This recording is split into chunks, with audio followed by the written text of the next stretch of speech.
आमच्या इथे करायला लावणार आहेत ते आले सुद्धा. बाबू आमचं बिट्टू उठलंय. माझ्याजवळ येत नाही तू आता माझ्यासोबत मी तुझ्यासोबत काय केली मला असं केलं ना. 7 वाजताच हे लोक आले होते तर त्यांनी ना इथे परत एक हात घेतला होता पुट्टीचा. आता तर थोडासा ब्रेक घेतला आणि बसलेत. तेवढ्यात आला होता नगरसेवक कडून पाण्याचा टँकर. मग आमच्या इथे ह्या 3 टाक्या भरून घेतल्या. आज पहिल्यांदा आम्ही एवढे वर्ष झाले इथे राहतोय तर पहिल्यांदाच आम्हाला हे नगरसेवकाकडून पाणी मिळालंय. तर माझी बिट्टू इथे बसलेली होती किचनमध्ये खाली, कारण की तिला मम्मी शिवाय तर काही जमतच नाही. ती बसलेली आहे शांत. म्हटलं चला पटकन स्वयंपाक आवरून घेऊ. तर इथे ना मी तुरीची डाळ कुकरमध्ये लावली होती तेल मीठ टाकून. त्याच्या शिट्या होत आहेत. म्हटलं तर चला जाऊन बनवलेला चिवडा खाऊया, जो होता रात्रीच्या चपात्यांचा चिवडा. आमच्या घरी आतापर्यंत कोणतंच काम केलं नाही, पण आता आमच्या इथे कामात काम 3-4 कामं सुरू केलेत. मग आले हे प्लंबर दादा, ज्यांना बोलवलं होतं हे अंगणामधलं पाणी जाण्यासाठी. तिथे एक होल करायचं होतं, त्यासोबतच वॉशिंग मशीनसाठी नळ देखील बनवायचा होता. ते विचारत होते की कुठे बनवायचा, काय बनवायचं. त्याआधीच त्यांनी होल पाळून दिलं. नंतर मग ते म्हणाले की तो बुजवता येते दुसरीकडे. आपण एवढी धावपळ चालली, एवढी धावपळ. त्या धावपळीमध्ये स्वयंपाक सुद्धा तसाच राहिलेला आहे. 12:30 वाजे मी कधी करीन काय माहिती, कारण आता मला बाहेर पण जायचंय. कामाला लागलं की आवाज येतात. काय करायचंय, कसं करायचंय. किचनमध्ये स्वयंपाकाला हात लावला की इकडनं आवाज येतात. सांग कसं करायचंय, काय करायचंय. इथे आम्ही स्पेशल कनेक्शन करून घेतोय, ते म्हणजे वॉशिंग मशीनसाठी. कारण की सतत वॉशिंग मशीन आम्ही हलवत राहतो आणि तो नळ पण लागत नाही, त्यामध्ये भरपूर वेळ जातो. परत आली किचनमध्ये. आता इथे मी सुक्की भाजी बनवणार होती, मटकी, मूग आणि चवळीची. इथे वरण बनवलं तडक्याचं. तिकडे चालू आहे घसाई, त्यामुळे अजिबात जागा नाही बसायला. बच्चे बारडी आणि बच्चे बारडी बसले इथे मोबाईल बघत, कारण टीव्ही बंद आहे. बिट्टू झोपली आहे. माझं काम चालूच होतं. तेवढ्यात परत भाऊजी आले बोलवायला की बघा नळ आणलाय. वॉशिंग मशीनसाठी व्यवस्थित आहे की नाही एकदा चेक करा, म्हणजे मी लावून देतो. आता इथे 3-4 कामं चालू होते. वॉशिंग मशीनसाठी नळ काढणं आणि बेसिंगसाठी नळ काढणं. कारण आमचा जो बेसिंगचा जो पाईप आहे तो निघाला होता. त्यासोबतच इथे कपडे धुण्यासाठी देखील एक नळ पाहिजेत होता आम्हाला, तो देखील ते बनवणार होते.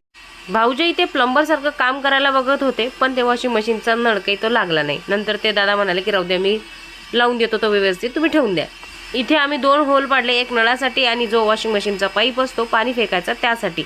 त्यांना तिकडे त्यांचं काम व्यवस्थित सांगून दिलं कसं करायचंय, काय करायचं. आणि मग मी परत किचनमध्ये. आज तर माझा स्वयंपाक काही होत नाही असं मला वाटत होतं आणि स्वयंपाकाचा वेळ निघून गेला होता, तर माझी देखील इच्छा होत नव्हती. मी गोल गोल किचनमध्येच फिरत होती. काय करताय रोली? चला बस.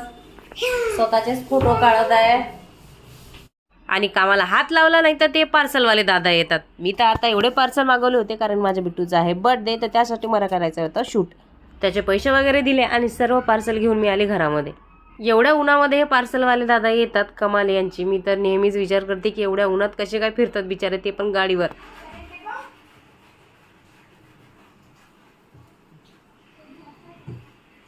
आता कसं मशीन सरकवायचं काम नाही, तर किती टोले घ्यावं लागतात मला. मी इथे मशीन यासाठी लावली होती कारण की आता नवीन नळ बसवलाय, त्याला पाणी येते की नाही ते चेक करण्यासाठी. चला बाबा, आता फायनली 3 वाजता माझा स्वयंपाक झाला. स्वयंपाकच झालाय, बाकी किचन आवरायचं बाकी आहे. हे घरी आले, यांचं जेवण झालं, त्यानंतर मी किचन ओटा आवरला आणि एक्स्ट्रा जे भाज्या वगैरे होत्या त्या काढून फ्रीजमध्ये ठेवून दिल्या, कारण की आता भांडी घासायला ताई येणार होत्या. तयारी करून मी निघाली होती माझ्या एका कामासाठी. घरामध्ये जास्त ऊन वाटत नाही, पण बाहेर आल्यानंतर तर एवढी आग लागली होती ना, तुम्हाला काय सांगू. एवढं ऊन, माझं अंग पुरं जळत होतं. त्या अवस्थेमध्ये मी आली होती धावपळीमध्ये आणि तेवढ्यात माझ्या फॉलोअर भेटल्या. फॉलोअरसोबत व्हिडिओ वगैरे फोटो वगैरे काढून मी निघाली परत घरी. घरी गेल्यानंतर जाऊ म्हणायला चल माझ्यासोबत, कारण की आमच्या इथे कलरचं काम चालू आहे. तर आम्ही ना थोडंसं हॉलच्या रूमला PVC करायचा विचार करतो. ती म्हणाली की चल आपण दोघी एकत्र जाऊया आणि मग आपल्याला जो आवडते आपण ते करूया, कारण की आज आमच्या दोघींची चॉईस एकच आहे आणि दोघींनी चॉईस केलेलं कोणतं बेस्ट वाटते ते आम्ही घेत असतो. तिथे गेल्यानंतर ही जी PVC आहे ते आम्ही फायनल केली. त्यानंतर टीव्हीच्या बॅकग्राऊंडला आम्ही कोणतं स्टिकर घेणार आहे ते चालू होतं. तर इथला आम्हाला कोणताच जो आहे स्टिकर अजिबात आवडला नाही त्या कॉम्बिनेशनला. मग त्यांनी आम्हाला ऑप्शन सांगितलं की तुम्ही ना एक शीट घ्या जी होती 1200 रुपयाला, तर तुम्ही त्यामध्ये बघू शकता, कारण की यामध्ये तुम्हाला नाही आवडलं तर तुम्ही ते बघा. तिथे बघितलं आम्ही ज्या जरा महाग होत्या त्या खूप चांगल्या चांगल्या कलरमध्ये होत्या. मग आम्हाला ना ही शीट आवडली, जी आमच्या त्या PVCला खूप छान दिसत होती. असं कॉम्बिनेशन आम्ही घेतलं. त्यानंतर त्यांनी आम्हाला बिल वगैरे सांगितलं की तुमचं असं बजेट होईल, असं तसं होईल. आणि मी कॅमेऱ्याची भुकी पहिला तरी मला स्वतःला बघत होती, कारण की मी हातातलं काम सोडून घरातून या कामाला आलेली होती. जाऊ तर बिचारा आत्या ड्युटीवरून आल्या आणि लगेच इकडे आल्या. जेवण त्यांचं बाकीच होतं, तर एवढ्या उन्हामध्ये आम्ही आलो. आमचं फिक्स झालं आणि आम्ही घरी निघालो.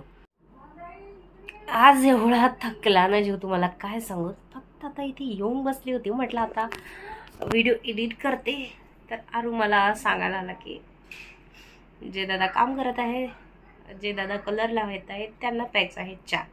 कारण आता वाजले 5. तर चला त्यांच्यासाठी चहा ठेवते. चलो बुलावा आया है, चाय बनाना है.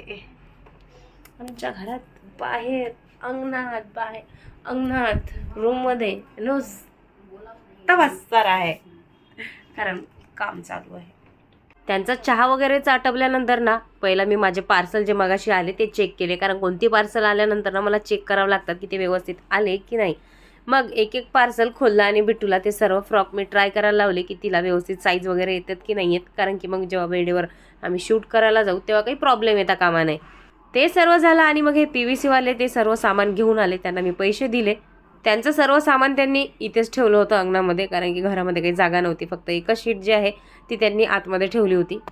तर आज तुम्ही बघितले की मला किती धावपळ झाले. तर आज मी काय करणार आहे, फक्त भाजी चपाती करणार नाही, बनवणार आहे फक्त खिचडी भात.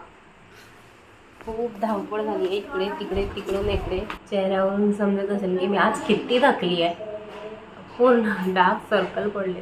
माय गॉड, आज खरं तर खूपच मला धावपळ झाली. इकडे हे काम करत तिकडे झाली, इकडे झाली की तिकडे.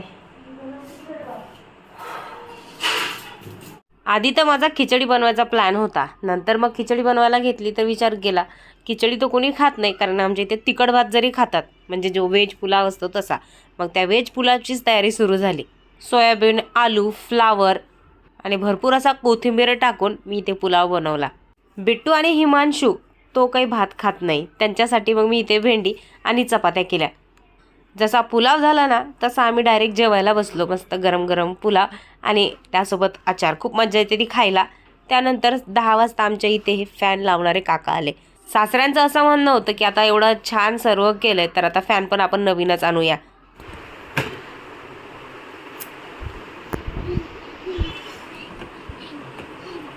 ते कंटिन्यू टाकत असते. आपण जरी थकतो पण मुलं नाही रे बाबा. सामान ठेवायला सुद्धा जागा नाही आहे घरात. कुठे ठेवावं लागत. 11:30 वाजत आले तरी यांचं काम चालूच होतं. माझे सासरे आणि माझे मिस्टर तिथे बसलेलेच. असा होता माझा आजचा दिवस. ब्लॉग आवडला असेल तर लाईक आणि चॅनलला सबस्क्राईब नक्की करा. भेटूया पुढच्या ब्लॉगमध्ये. तोपर्यंत टाटा बाय बाय.